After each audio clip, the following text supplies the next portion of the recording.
madaxweynaha Soomaaliya Xasan Sheekh Maxamuud oo ka hadlayay kulan ay isugu yimaadeen isaga iyo mas'uuliyiinta maamul goboleedada dalkaasi Soomaaliya waxa uu sheegay inuu shirkooda iyo nuxurka ka soo baxaya ama ujeedadiisaba ay mabda ahaan Jamhuuriyadda Soomaaliland qayb ka tahay sidaas uu sheegay waxaanu idinku yeernay oo kaliya inaanu mowqifka Jamhuuriyadda Soomaaliland ee shirka uu ka hadlayo iyo doorashooyinka iyo marxaladda Soomaaliya ay marayso iyo Jamhuuriyadda Soomaaliland in aanu ka hadalno ayaan idinku yeernay oo kaliya wax cusub maaha oo waa ogtiin Jamhuuriyadda Soomaaliland maanta way 25 jirsatay oo waa 25 jir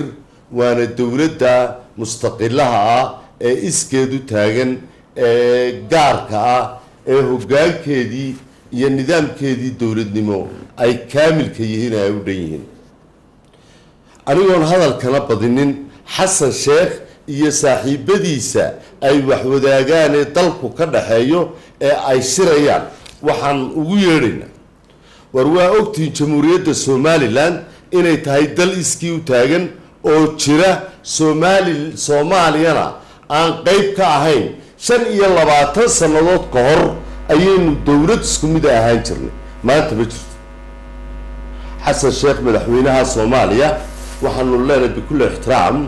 ragga kula fadhiya ee aad dalka wadaagtaan wax la qabso oo riyada ka bax oo runta u guur waxaad u guurtaa inaad dalkaaga Soomaaliya ee baahida u qaba inaad dawladnimada u samayso dawladnimo u samayso waxaanu kuugu yeedhaynaa oo aanu si ixtiraam la kuugu yeedhaynaa inaad naftaada diidsiinin inay Jamhuuriyadda Soomaalilandna tahay dawlad dhan oo jirta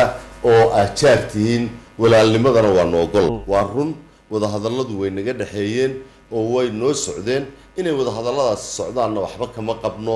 oo lagu gaadho